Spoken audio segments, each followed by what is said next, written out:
दिल्ली में यमुना नदी की सफाई को लेकर आज बड़े स्तर पर स्वच्छता अभियान चलाया गया, जिसमें कई राजनीतिक नेताओं और स्वयंसेवकों ने हिस्सा लिया। सुबह से ही अलग अलग घाटों पर सफाई कार्य शुरू हो गया और सैकड़ों टन कचरा नदी से निकाला गया। वहीं इस मौके पर मुख्यमंत्री रेखा गुप्ता ने अभियान में शामिल होकर यमुना को स्वच्छ रखने की अपील की। उन्होंने और बाकी नेताओं ने अभियान को लेकर क्या कुछ कहा, आइए आपको सुनवाते हैं। संस्थाओं के वॉलंटियर्स ने यहाँ पर श्रमदान दिया, हमारे भारतीय जनता पार्टी के भी सभी कार्यकर्ताओं ने श्रमदान दिया और सुबह सवेरे 6 बजे से ही लगातार यहाँ यमुना सफाई का काम चल रहा है। और देखिए सैकड़ों ट्रक कूड़ा यहाँ से निकल रहा है। कूड़ा किस प्रकार का? हमारी पूजन सामग्री थैलियों, प्लास्टिक थैली में रैप कर करके लोगों ने डाली है। हमारे भगवानों के वस्त्र, हमारी भगवानों की मूर्तियां, टूटे हुए खंडित पात्र, इस तरह का सारा कूड़ा यहाँ यमुना में हम लोग फेंक देते हैं। तो सोचिए कि माँ घर का पूजन सामग्री क्लियर करके हम किस भगवान को खुश कर पा रहे हैं। माँ यमुना गंदी होगी तो कोई भी प्रसन्न नहीं होगा।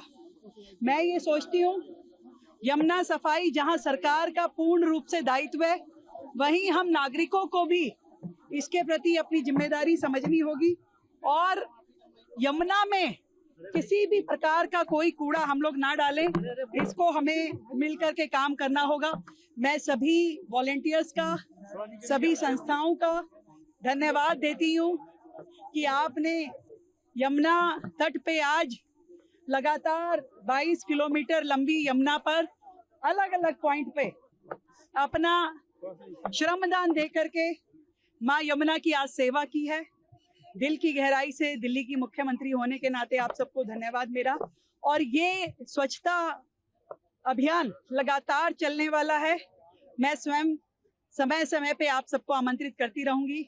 सरकार पूरी मुस्तैदी से अपना काम करेगी और हम सभी नागरिक जो माँ यमुना के बालक हैं, हम सब भी अपनी जिम्मेवारी निभाएंगे। दिल्ली प्रदेश भारतीय जनता पार्टी के हजारों कार्यकर्ताओं ने यमुना के अलग अलग घाटों पर आज बहुत ही सफलतापूर्वक सफाई अभियान चलाया है।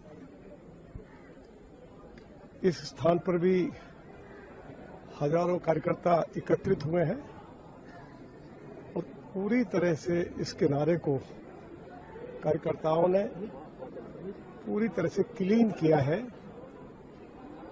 दिल्ली विधानसभा के चुनाव से पहले भारतीय जनता पार्टी के मैनिफेस्टो में लिखा गया था कि दिल्ली में भाजपा की सरकार आएगी, यमुना को क्लीन करेंगे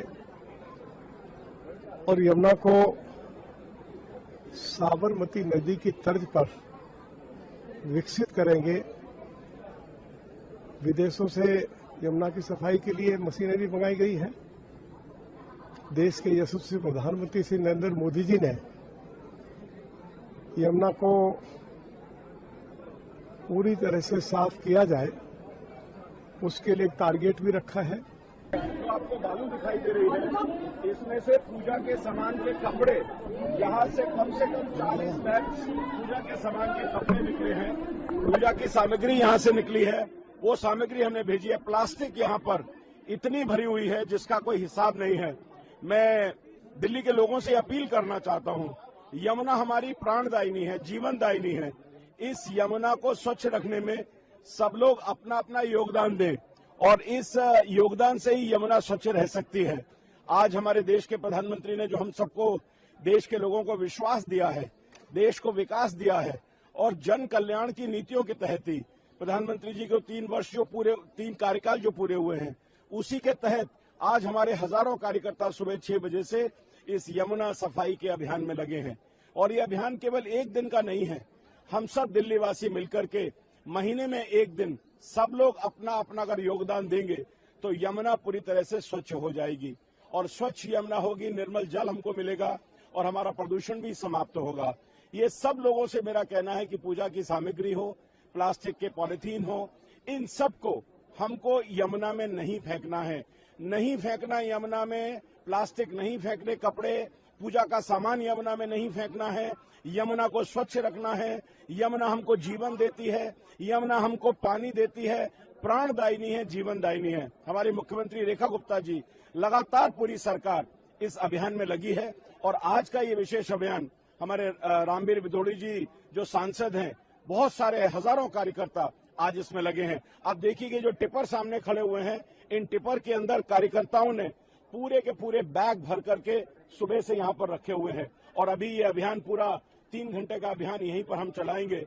लोगों से अपील है कि हम पूरी तरीके से यमुना को स्वच्छ रखने में एक एक नागरिक दिल्ली का इसके लिए योगदान दे। इस पूरा अभियान को लेकर प्रशासन और पार्टी कार्यकर्ताओं का कहना है कि ये सिर्फ एक दिन का कार्यक्रम नहीं बल्कि लगातार चलने वाला अभियान है जिसमें जनता की भागीदारी सबसे अहम होगी। आपकी इस बारे में क्या राय है, हमें कमेंट करके जरूर बताएं। फिलहाल इस खबर में बस इतना ही और ऐसे ही तमाम खबरों को देखने के लिए देखते रहिए भारत एक्सप्रेस।